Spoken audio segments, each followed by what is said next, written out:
orang yang telah dilahirkan kembali. Orang yang telah dilahirkan kembali oleh firman yang hidup dan yang kekal. Orang yang telah dilahirkan kembali oleh kebangkitan Yesus Kristus dari antara orang mati. Jadi, di dalam kehidupan setiap orang yang dilahirkan kembali ada kuasa kebangkitan Kristus.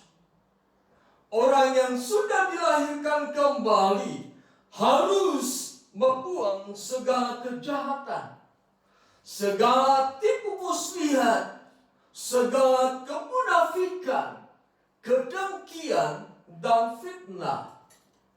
Orang yang sudah dilahirkan kembali, atau orang yang dikatakan sebagai manusia ciptaan baru, dia harus memiliki karakter seperti seorang bayi yang baru lahir, yang selalu ingin air susu yang murni dan rohani, yang selalu lapar dan haus akan firman Tuhan.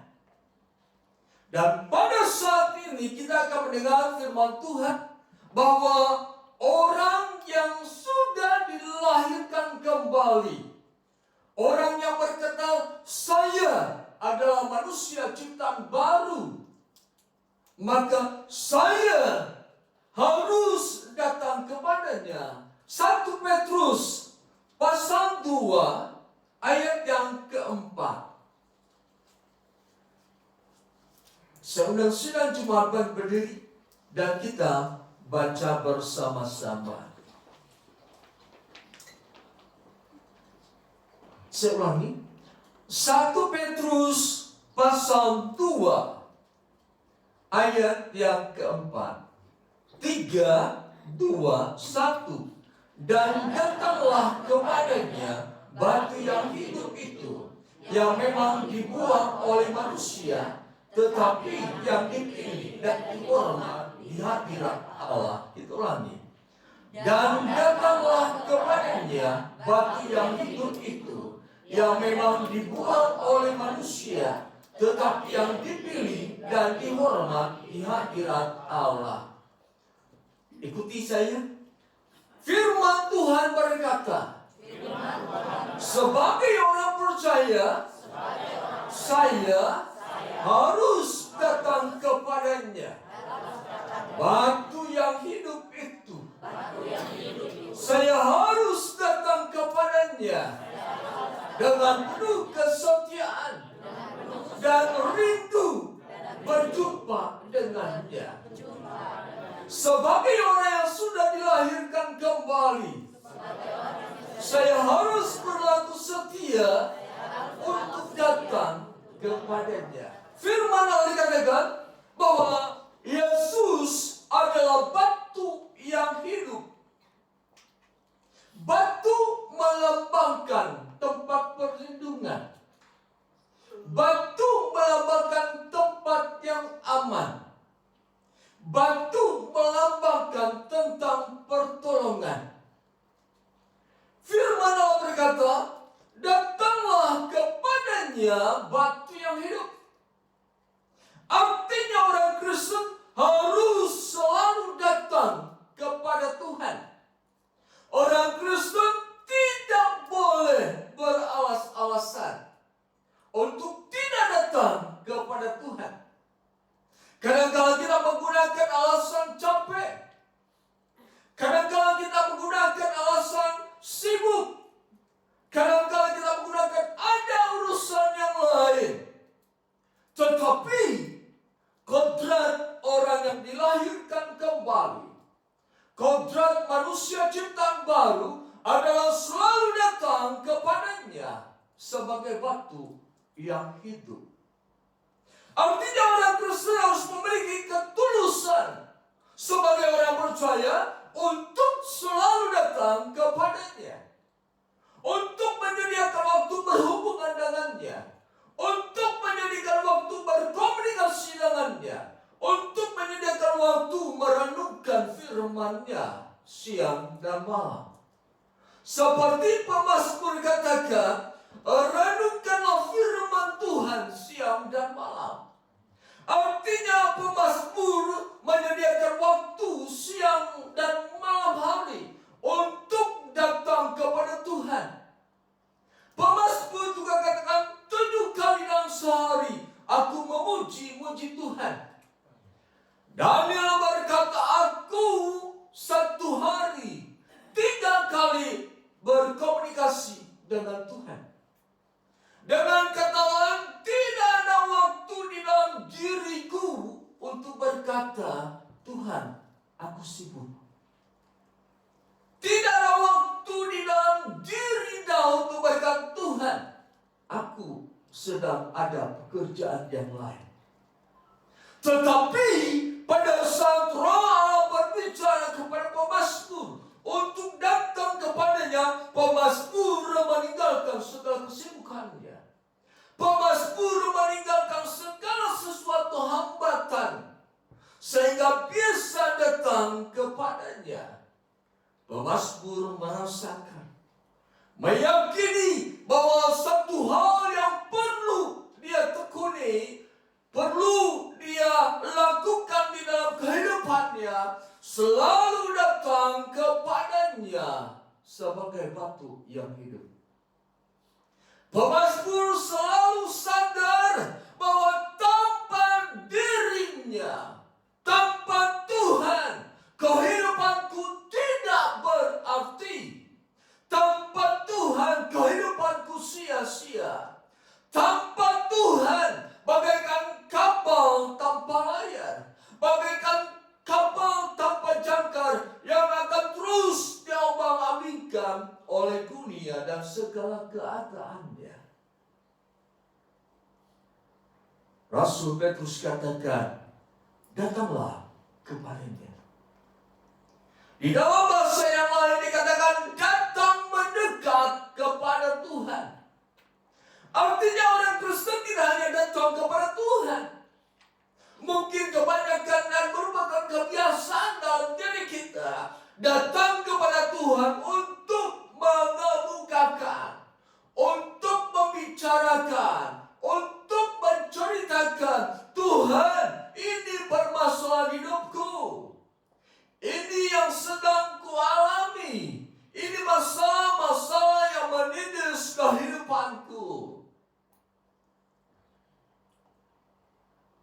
Yang dikatakan datang kepada Tuhan bukan hal yang demikian. Bukan dalam keadaan kepepet kita datang kepada Tuhan. Bukan dalam keadaan tertekan kita datang kepada Tuhan. Bukan pada saat kita letih lesu datang kepada Tuhan. Setiap saat, setiap waktu harus datang kepada Tuhan. Yesus yang ada di dalam kerajaan Allah di surga. Namun dia mau datang kepada manusia, menanggung segala dosa kesalahan manusia. Yesus datang kepada dunia ini, kepada manusia yang berdosa. Bahkan dia bukan hanya datang kepada manusia, dia menyerahkan jiwanya bagi manusia, supaya manusia yang percaya kepadanya tidak binasa, melainkan beroleh hidup yang kekal. Manusia yang sudah memperoleh hidup yang kekal seharusnya, sewajarnya, dan memiliki nature, memiliki kontrak, harus datang kepada Tuhan. Tetapi dalam perkataan datang kepada Tuhan, datang mendekat kepada Tuhan, harus disertai dengan ketulusan. Harus disertai dengan hati yang penuh, dengan kesungguh-sungguhan. Harus dipenuhi dengan keadaan di mana memang saya perlu datang kepada Tuhan. Apapun keadaan saya tetap harus mengutamakan Tuhan. Inilah nature, sifat dasar orang yang sudah dilahirkan kembali. Orang yang berkata, saya manusia ciptaan baru, dia harus hidup sesuai dengan kontraknya. Datang kepada dia batu yang hidup. Tetapi firman Allah katakan, datanglah kepada batu yang hidup itu yang memang telah dibuang oleh manusia. Artinya, Yesus yang adalah batu yang hidup. Batu yang hidup. Artinya, Yesus bisa memberi kehidupan bagi mereka yang datang kepadanya. Yesus bisa menghidupkan kembali orang yang datang kepadanya.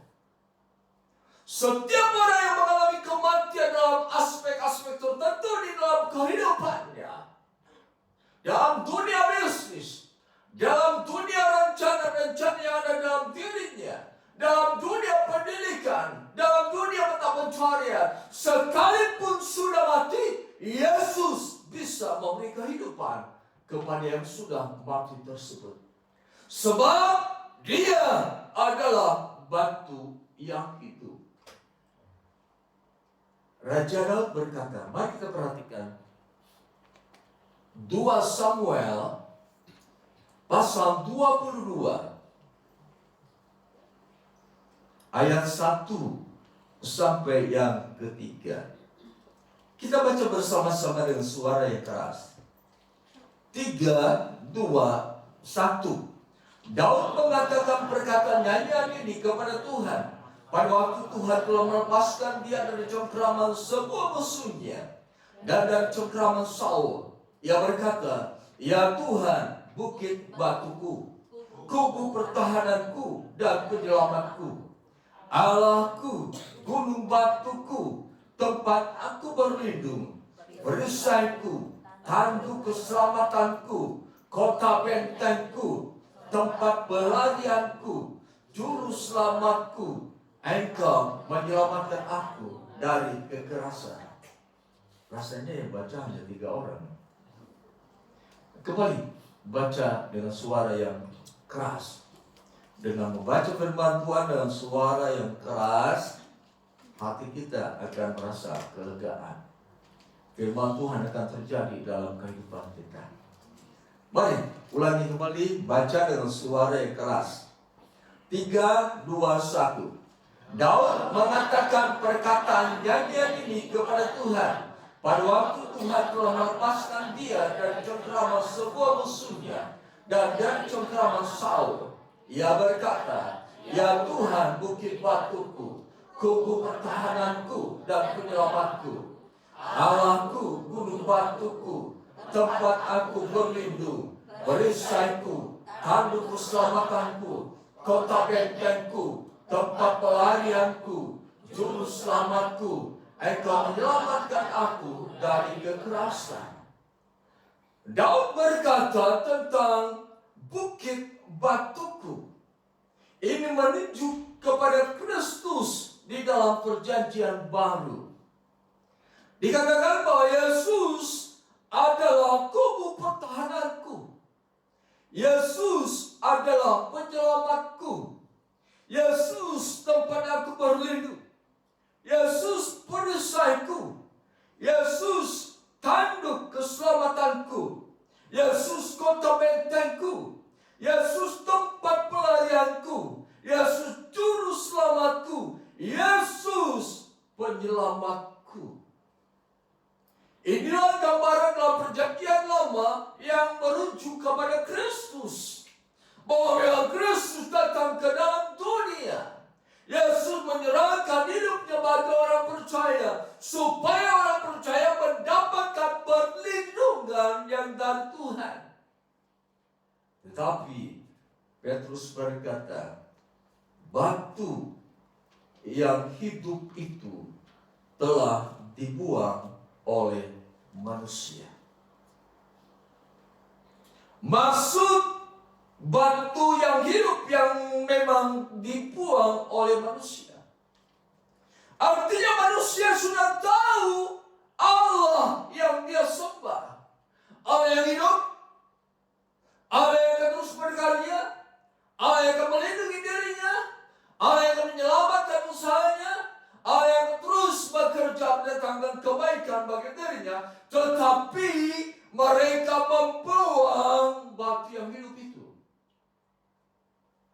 Membuang artinya mereka menolak. Mereka berkata, Allah tidak berguna bagiku. Mereka berkata, Allah tidak layak bagiku. Lalu mereka mencari penyembahan yang lain. Batu yang dibuang oleh manusia. Artinya manusia mencari batu-batu yang lain yang dia sangka bisa menjadi penyelamat dirinya. Di dalam perjanjian lama, batu yang lain berbicara tentang ilah-ilah lain. Batu yang lain berbicara tentang para dewa. Batu yang lain berbicara tentang patung yang dibuat oleh manusia. Mereka berpikir dengan menyembah patung, mereka memperoleh keamanan, mereka memperoleh jaminan hidup, mereka mendapatkan pertolongan, mereka mendapatkan keajaiban. Saudara, batu yang hidup yang disediakan Allah, yaitu Kristus, dibuang oleh manusia. Mereka menyembah kepada para patung. Mereka menyembah kepada ilah-ilah lain. Mereka menyembah kepada benda-benda berhala yang lain.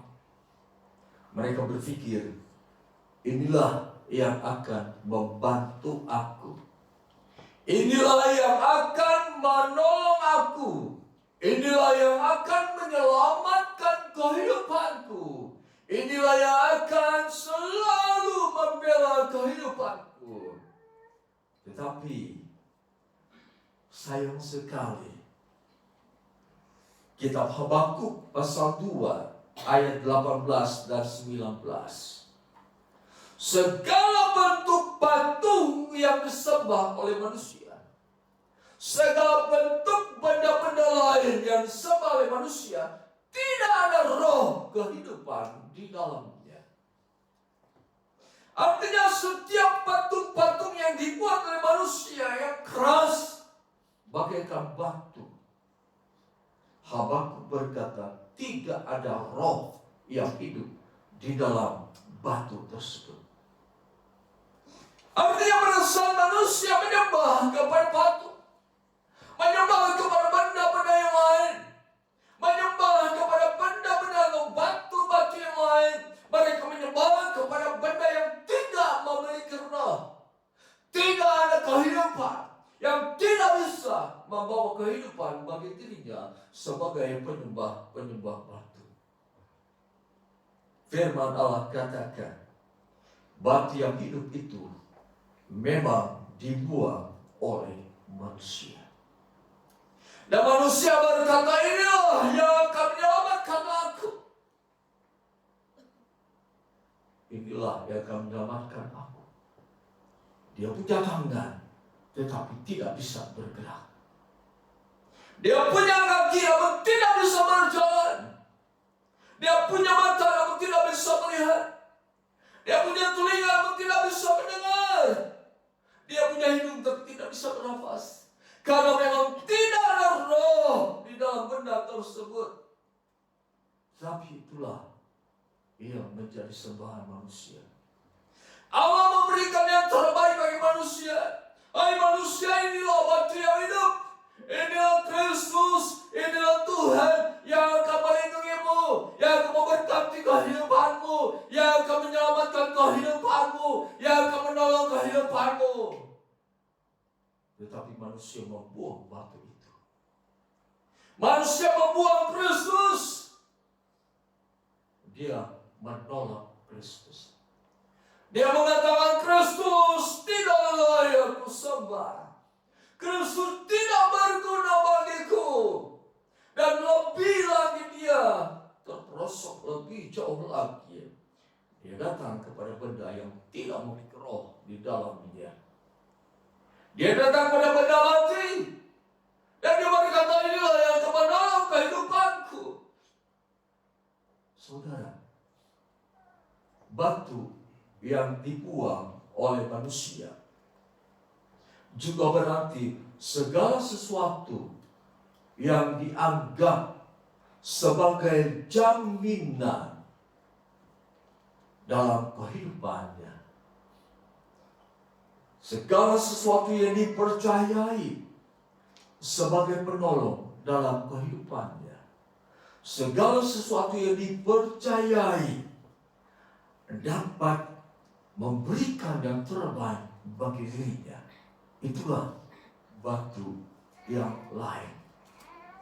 Seperti orang kaya yang bodoh, dia berkata, aku akan memperbesar lumbung-lumbung tempat penyimpanan gandum. Aku akan membuat lumbung-lumbung yang baru. Gandum yang banyak ini akan kutaruh bertahun-tahun. Dan aku memiliki gandum yang cukup dan berkelimpahan untuk hidup bertahun-tahun. Aku akan berkata kepada gandum ini, hai jiwaku ada padamu, para gandum.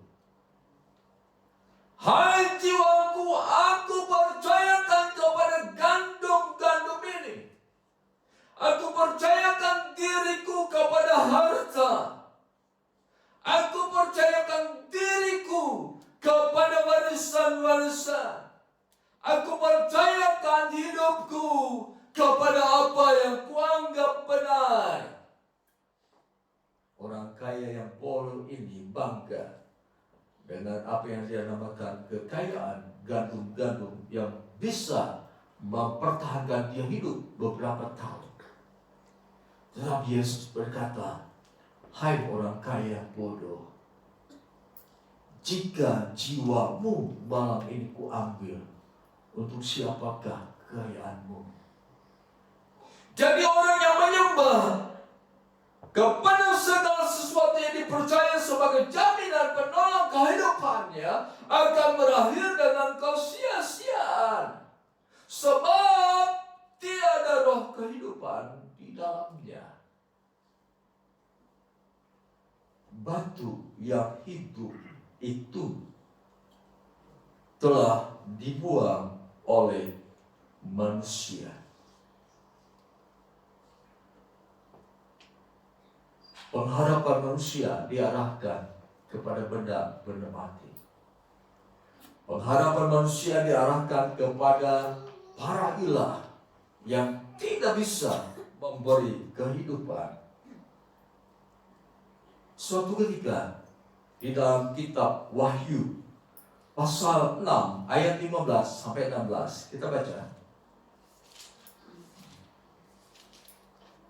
Wahyu pasal 6 15 dan 16.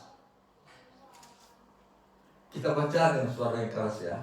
Wahyu pasal 6 ayat 15 dan 16.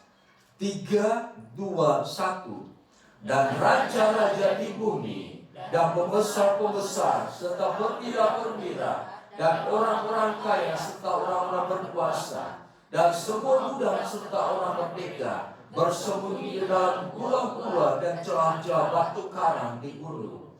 Dan mereka berkata kepada gunung-gunung dan kepada batu-batu karang itu, runtuhlah menimpa kami, sembunyikanlah kami terhadap Dia yang duduk di atas takhta dan terhadap murka anak domba itu. Sebab sudah tiba hari besar murka mereka. Siapakah yang dapat bertahan? Dikatakan dalam firman Tuhan bahwa manusia berharap kepada batu yang bisa melindungi kehidupannya dari murka Allah.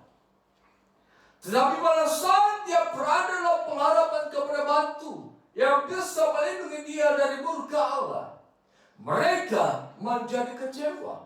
Raja-raja, pembesar-pembesar, perwira-perwira, orang-orang kaya, orang berkuasa menaruh pengharapannya kepada batu yang tidak sesuai dengan kehendak Tuhan. Ternyata mereka kecewa. Dan mereka berkata, hai gunung-gunung batu, hai batu-batu karang, runtuhlah menimpa kami. Artinya berada dalam keputusasaan yang luar biasa. Engkau kuharapkan, tetapi engkau tidak mengabulkan pengharapanku. Daripada hidupku sia-sia, lebih baik aku hidup lebih susah lagi. Lebih baik akhiri kehidupanku daripada aku menanggung segala beban yang berat dalam kehidupanku. Tetapi jika seseorang datang kepada batu yang hidup, jika seseorang datang kepada Yesus Kristus, itu berarti dia adalah seorang yang taat kepada Tuhan.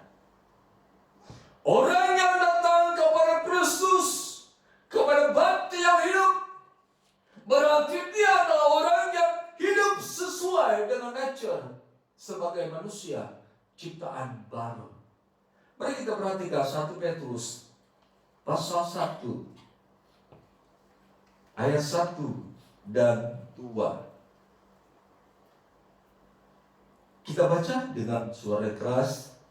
3, 2, 1. Dari Petrus, Rasul Yesus Kristus, kepada orang-orang pendatang yang tersebar di Pontus, Galatia, Kapadokia, Asia Kecil, dan Bitinia, yaitu orang-orang yang dipilih sesuai dengan rencana Allah bapa kita, dan yang dikuduskan oleh Roh, supaya taat kepada Yesus Kristus dan menerima percikan darahnya. Kiranya kasih karunia dan damai sejahtera makin melimpah atas kamu. Jadi orang yang datang kepada Kristus dikatakan orang yang hidup sesuai dengan rencana Allah, orang yang dikuduskan oleh Roh Kudus, dan orang yang taat kepada Allah. Tidak semua orang yang mengaku dirinya sebagai manusia ciptaan baru, sebagai manusia yang sudah dilahirkan kembali,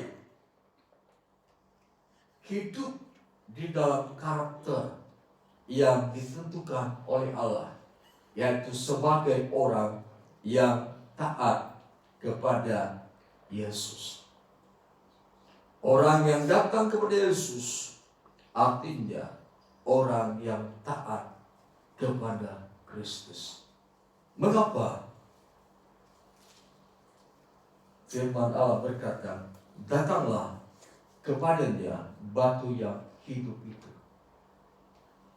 Allah berkata bahwa batu yang hidup itu yaitu Kristus sebagai pribadi yang dipilih dan dihormati di hadirat Allah.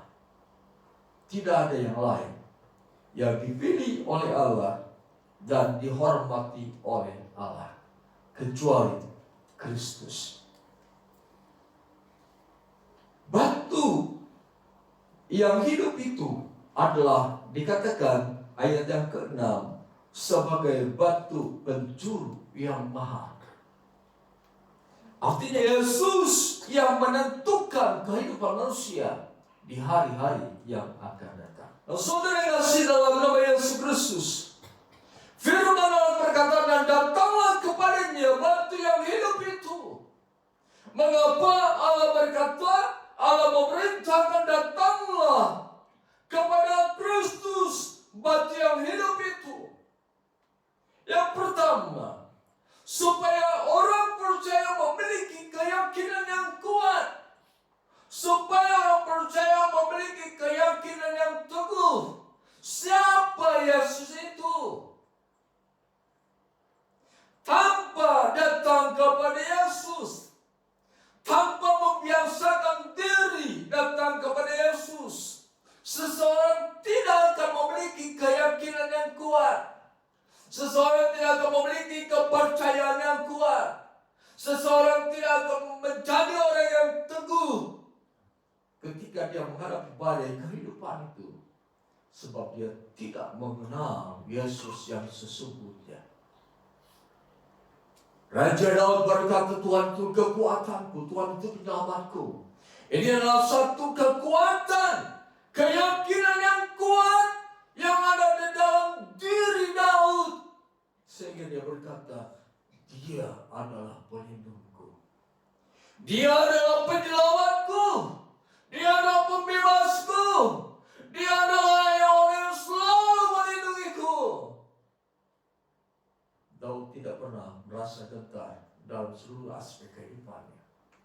Karena dia memiliki keyakinan yang kuat, dia datang kepada Allah yang hidup. Dia datang kepada Allah yang Maha Kuasa. Dia datang kepada Allah yang luar biasa, yang sanggup melakukan segala perkara. Datanglah kepada Yesus Kristus, batu yang hidup itu. Ketika seseorang datang kepada Yesus, dia akan semakin dikuatkan imannya, dan terus dikuatkan imannya. Sehingga pada saat badai datang menerpa kehidupannya, dia tidak akan goyah, sebab dia tahu siapa Allah yang disembahnya. Dia tahu siapa Allah yang menjadi penolongnya. Dia tahu siapa yang akan menyelamatkan dirinya. Makanya dia selalu datang kepada Tuhan. Orang yang selalu datang kepada Tuhan akan terus dibaharui, akan terus dikuatkan, akan terus diteguhkan akan iman yang ada di dalam dirinya. Orang yang datang kepada Yesus sebagai batu yang hidup, dia akan memiliki karakter yang dimiliki oleh Kristus. Kita perhatikan 1 Petrus pasal 2 ayat 21 sampai dengan 24. Akan saya bacakan. Sebab untuk itulah kamu dipanggil, karena Kristus pun telah menderita untuk kamu dan telah meninggalkan teladan bagimu, supaya kamu mengikuti jejaknya. Ia tidak berbuat dosa dan tipu tidak ada dalam mulutnya. Ketika ia dicaci maki, ia tidak membalas dengan mencaci maki. Ketika ia menderita, ia tidak mengancam, tetapi ia menyerahkan kepada Dia yang menghakimi dengan adil. Ia sendiri telah memikul dosa kita dalam tubuhnya di kayu salib, supaya kita yang telah mati terhadap dosa hidup untuk kebenaran. Orang yang selalu datang kepada Yesus, batu yang hidup itu, maka di dalam dirinya akan tercipta karakter yang dimiliki oleh Kristus. Orang yang selalu setia datang kepada Yesus, di dalam diri akan bertumbuh karakter-karakter yang dimiliki oleh Kristus. Jika Kristus berkata, ya Bapa, ampunilah dosa kesalahan mereka, karena mereka tidak tahu apa yang mereka perbuat, maka orang yang selalu datang kepada Yesus akan juga berkata, kami mengampuni engkau. Seperti Stefanus yang dirajam batu oleh beberapa puluh orang karena hidup selalu mendekat kepada Yesus. Dirajam batu, dan pada akhir hidupnya dia berkata, ya Bapa, jangan tanggungkan dosa ini kepada mereka, ampunilah mereka. Jadi karakter Kristus akan tumbuh dalam diri orang yang selalu datang kepadanya. Karakter Kristus akan terus bertambah-tambah dalam kehidupan orang yang selalu datang kepadanya, yaitu batu yang hidup. Saudara yang kasih dalam nama Yesus Kristus. Yang ketiga, orang yang selalu datang kepada Yesus, batu yang hidup, dia akan mendapatkan jiwa yang tenang dalam segala keadaan. Manusia terdiri dari roh, jiwa, dan tubuh. Jiwa berbicara tentang perasaan, pikiran, dan kehendak. Pada saat manusia digoncangkan oleh keadaan dunia saat ini, banyak jiwa manusia yang tergoncang. Pikirannya tergoncang, perasaan tergoncang, perbuatannya tergoncang. Banyaknya kejahatan yang terjadi dalam dunia karena jiwa yang tergoncang. Banyak orang yang mengakhiri kehidupannya karena jiwa yang tergoncang. Banyak rumah tangga yang mengalami satu goncangan karena jiwanya tergoncang. Tetapi bagi orang yang datang kepada Yesus, dia akan memiliki jiwa yang stabil. Dia akan memiliki jiwa yang tenang dalam menghadapi persoalan-persoalan dalam kehidupannya. Mari kita perhatikan dalam kitab Yesaya pasal 28 ayat 16. Sebab itu beginilah firman Tuhan Allah. Sesungguhnya aku meletakkan sebagai dasar di Sion sebuah batu yang teruji, sebuah batu penjuru yang mahal, suatu dasar yang teguh. Siapa yang percaya tidak akan gelisah. Orang yang percaya datang kepada Yesus, dikatakan firman Allah, dia tidak akan gelisah. Artinya jiwanya selalu tenang dalam berbagai permasalahan kehidupan. Jiwanya akan selalu tenang dalam setiap musim kehidupan. Kita perhatikan apa yang Yesus katakan. Lukas pasal 6 ayat 46 dan seterusnya. Saya akan bacakan. Demikian dikatakan dalam kitab Lukas pasal 6 ayat 46 dan seterusnya. Mengapa kamu berseru kepadaku, Tuhan, Tuhan, padahal kamu tidak melakukan apa yang aku katakan? Setiap orang yang datang kepadaku dan mendengarkan perkataanku serta melakukannya. Saya ulangi. Setiap orang yang datang kepadaku dan mendengarkan perkataanku serta melakukannya, aku akan menyatakan kepadamu dengan siapa ia dapat disamakan. Ia sama dengan seorang yang mendirikan rumah. Orang itu menggali dalam-dalam dan meletakkan dasarnya di atas batu. Ketika datang air dan banjir melanda rumah itu tidak dapat digoyahkan karena rumah itu kokoh dibangun. Orang yang datang kepada Yesus Kristus, jiwanya tidak akan gelisah, tidak akan selalu berada dalam kegelisahan, kekhawatiran, kecemasan, sebab dia tahu siapa yang menyelamatkan kehidupannya. Sebab dia tahu siapa penolongnya. Sebab dia tahu siapa yang menjamin kehidupannya. Jiwanya akan tenang. Tidak ada kegelisahan, tidak ada kekhawatiran. Dan Yesus katakan, dia akan menjadi orang yang memiliki iman yang tidak dapat digoyahkan. Dia akan memiliki kehidupan yang tidak dapat digoyahkan oleh apapun permasalahan yang dia hadapi. Karena apa? Dia mendengar dan melakukan firman Tuhan.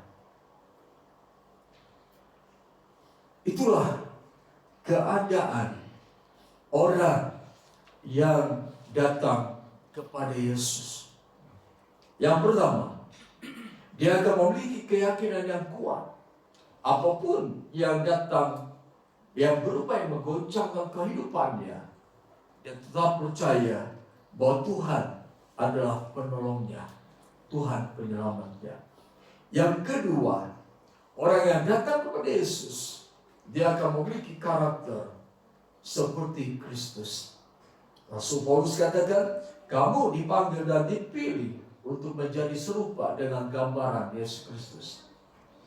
Serupa dengan gambaran Yesus Kristus akan cepat hadir dalam kehidupan kita ketika kita sering datang kepadanya lewat doa, lewat baca firman Tuhan, lewat menyembah, lewat beribadah. Orang yang datang kepada Yesus akan memiliki jiwa yang tenang. Ketika sakit, dia tidak gelisah. Ketika dia diizinkan mengalami kekurangan, dia tidak khawatir, tidak gelisah. Ketika sedang letih, sudah berbuat berat, jiwanya tetap tenang. Tidak ada kegelisahan, tidak ada kekhawatiran, tidak ada ketakutan terhadap masa depannya.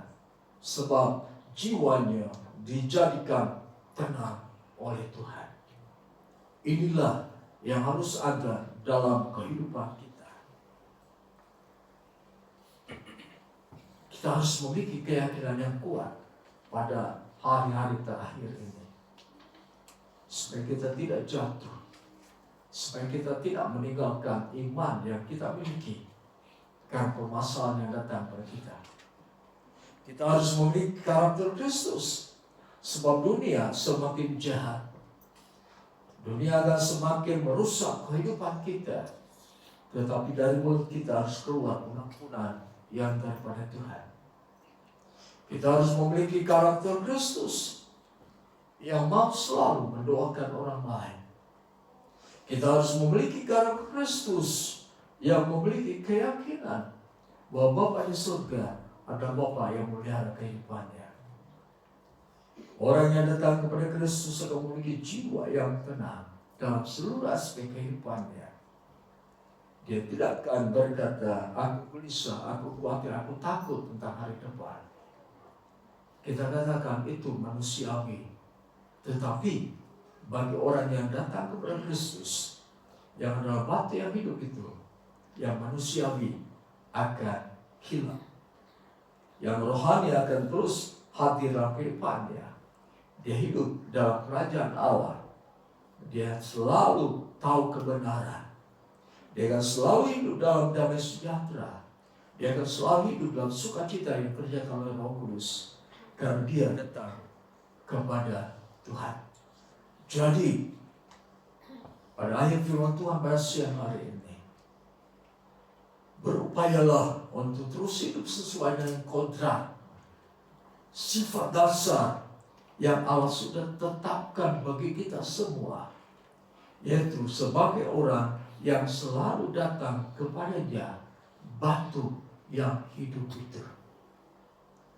Orang yang datang kepada Yesus tidak akan dipermalukan oleh Tuhan. Dan dia tidak akan dipermalukan oleh manusia, sebab Yesus menjadi pembela dalam kehidupannya. Puji Tuhan, sekian firman Tuhan.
sudah kami dengarkan, biarlah firman itu menjadi firman yang bertumbuh dalam kehidupan kami, menghasilkan buah dalam seluruh aspek kehidupan kami, sehingga kami sesuai dengan firman-Mu bahwa kami dipanggil dan dipilih untuk menjadi serupa dengan gambaran Yesus Kristus. Kami rindu masuk dalam rancangan-Mu Tuhan. Kami rindu seluruh aspek kehidupan kami segambar dengan apa yang ada di dalam diri-Mu. Kami rindu seluruh keberadaan kami sesuai dengan kodrat yang Allah tentukan dalam kehidupan kami. Terima kasih Tuhan, terpuji nama Tuhan. Kami serahkan seluruh kehidupan kami ke dalam tangan Tuhan. Sebentar kami akan kembali ke rumah kami masing-masing. Kami mohon penyertaan Tuhan, dan kami percaya hari yang akan kami lalui adalah hari-hari yang dipenuhi dengan berkat yang daripada Tuhan. Hari yang akan dilalui adalah hari yang penuh dengan damai sejahtera. Hari yang akan kami lalui hari di mana kebaikan-kebaikan Tuhan akan terus menjadi nyata dalam kehidupan kami. Terima kasih Tuhan, terpuji nama Tuhan. Mari kita angkat kedua tangan kita. Saudara yang kasih dalam nama Tuhan Yesus Kristus, terima damai sejahtera anugerah berkat Allah, cinta kasih Yesus Kristus, kekuatan penghibur dan pertolongan dari Allah Roh Kudus menyertai kita mulai saat ini sampai kedatangan Yesus Kristus yang kedua kali ke dalam dunia ini. Di dalam nama Tuhan Yesus kami berdoa. Haleluya. Amin. Puji Tuhan.